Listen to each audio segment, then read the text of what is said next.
Hi hello welcome back to my YouTube channel. ಎಲ್ಲರೂ ಹೇಗಿದ್ದೀರಾ? Hope everyone are doing good. I am so sorry for not posting any videos. ತುಂಬ videos ಇದೆ, post ಮಾಡೋಕ್ಕಾಗ್ತಿಲ್ಲ, ಅಂದರೆ edit ಮಾಡೋಕ್ಕಾಗ್ತಿಲ್ಲ, sorry. So ನಾನಿಲ್ಲಿ chicken recipe ಮಾಡ್ತಾಯಿದ್ದೀನಿ. ಇದಕ್ಕೆ ನಾನು ಅಲ್ಲೇ ಬೆಳ್ಳುಳ್ಳಿ ಚಿಕನ್ ಅಂತ ಕರಿತೀವಿ. ಸೊ ಇದು ತುಂಬ ಕ್ವಿಕ್ಕಾಗಿ ಮಾಡ್ಬೋದು. ಇದಕ್ಕೆ ನಾನು ಏನೇನು ಇಂಗ್ರೀಡಿಯೆಂಟ್ಸ್ ತೊಗೊಂಡಿದ್ದೀನಿ ಅಂದರೆ ಚಿಕನ್ ತೊಗೊಂಡಿದ್ದೀನಿ 1/2 kg, 1 ಕಪ್ಪಷ್ಟು ಮೊಸರು ಮತ್ತು ಅಚ್ಚ ಖಾರದ ಪುಡಿ, salt, turmeric, ginger garlic paste, cashew ಮತ್ತು ಕೊತ್ತಂಬರಿ ಸೊಪ್ಪನ್ನ ತೊಗೊಂಡಿದ್ದೀನಿ. ಸೊ ಇಲ್ಲ ನನ್ನ ಬೌಲ್ಗೆ ವಾಶ್ ಮಾಡಿಟ್ಕೊಂಡಿರೋಂಥ 1/2 kg ಚಿಕನ್ನ ಹಾಕ್ಕೊಳ್ತಾ ಇದ್ದೀನಿ. ಇದಕ್ಕೆ ಇಲ್ಲಿ ನಾನು 1 ಕಪ್ಪಷ್ಟು ಮೊಸರನ್ನ ಹಾಕ್ಕೊಳ್ತಾ ಇದ್ದೀನಿ. ಇಫ್ ನಿಮಗೆ ಗ್ರೇವಿ ಜಾಸ್ತಿ ಬೇಕಂತ ಅಂದರೆ ಸ್ವಲ್ಪ ಮೊಸರು ಜಾಸ್ತಿ ಹಾಕ್ಕೊಳ್ಳಿ. ಇಫ್ ನಡೆಯುತ್ತೆ ಅಂದರೆ ಮೊಸರನ್ನ ಕಡಿಮೆ ಹಾಕ್ಕೊಳ್ಳಿ. ಸೊ ಹಾಕ್ಕೊಂಡು ಇದಕ್ಕೆ ನಾನು ಚಿಟಿಕೆ ಅಷ್ಟು ಅರಿಶಿನ ಹಾಕ್ಕೊಳ್ತಿದ್ರೆ 1/2 ಟೇಬಲ್ ಸ್ಪೂನ್ ಅಷ್ಟು ಅರಿಶಿನ ಹಾಕ್ಕೊಳ್ತಾಯಿದ್ದೀನಿ, ಚಿಟಿಕೆ ಎಲ್ಲ.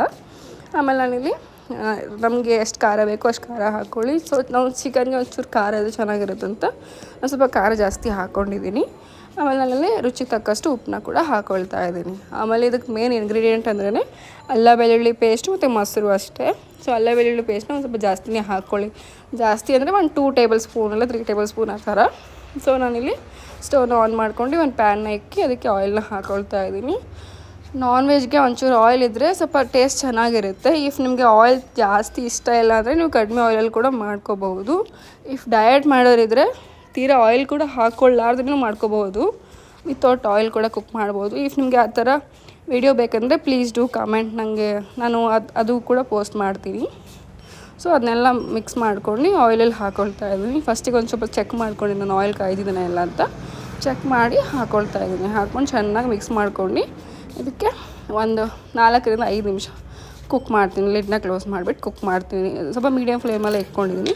ಅಲ್ಲಿವರೆಗೂ ನಾನಿಲ್ಲಿ ಕಾಜುನ ಪೌಡ್ರ್ ಮಾಡ್ಕೊಳ್ತಾ ಇದ್ದೀನಿ, ನೋಡ್ತಾ ಇದ್ದಾರೆ. ಸೊ ಮಧ್ಯೆ ನಾನು ಚೆಕ್ ಮಾಡ್ತಾ ಇದ್ದೀನಿ, ಲೈಕ್ ಕೆಳಗಡೆ ಏನಾದರೂ ದಾಳ ಹಿಡ್ಕೊಳ್ತಾ ಇದ್ದೀನ ಏನೋ ಅಂತ ಚೆಕ್ ಮಾಡ್ತಾ ಹೋಗ್ತಾ ಇದ್ದೀನಿ. ಸೊ ಚಿಕನ್ ಒಂದು 50 to 60% ಬೆಂದಮೇಲೆ ನಾನು ಅದಕ್ಕೆ ನೀರನ್ನ ಹಾಕ್ಕೊಳ್ತಾ ಇದ್ದೀನಿ. ಅಕಾರ್ಡಿಂಗ್ ಟು ನಿಮಗೆ ಯಾವ ಥರ ಗ್ರೇವಿ ಬೇಕು ಅದಕ್ಕೆ ತಕ್ಕಂಗೆ ನೀರನ್ನ ಹಾಕ್ಕೋಬಹುದು. ನೀರನ್ನ ಹಾಕ್ಕೊಂಡು ಒಂದು ಸ್ವಲ್ಪ ಕುಕ್ ಮಾಡ್ಕೊಳ್ತಾ ಇದ್ದೀನಿ, ಒಂದು 3 ರಿಂದ 4 ನಿಮಿಷ. ಸೊ ಚಿಕನ್ ಒಂದು 80 to 90% ಬೆಂದ ಮೇಲೆ ಇದಕ್ಕೆ ನಾನು ಕ್ಯಾಶ್ಯೂದೇನು ಪೌಡ್ರ್ ಮಾಡ್ಕೊಂಡಿದ್ವಲ್ಲ ಕ್ಯಾಶ್ಯೂದು ಅದನ್ನ ಹಾಕ್ಕೊಳ್ತಾ ಇದ್ದೀನಿ. ಸೊ ನಾನು 2 ಟೇಬಲ್ ಸ್ಪೂನ್ ಅಷ್ಟು ಹಾಕ್ಕೊಂಡಿದ್ದೀನಿ.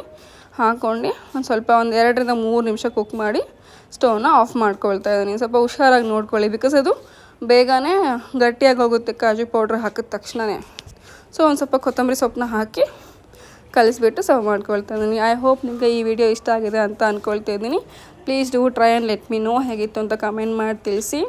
Thank you so much. I hope ನಿಮಗೆ ಈ ವಿಡಿಯೋ ಇಷ್ಟ ಆಗಿದೆ ಅಂತ ಅನ್ಕೋತೀನಿ. Please do like, share, subscribe. Thank you.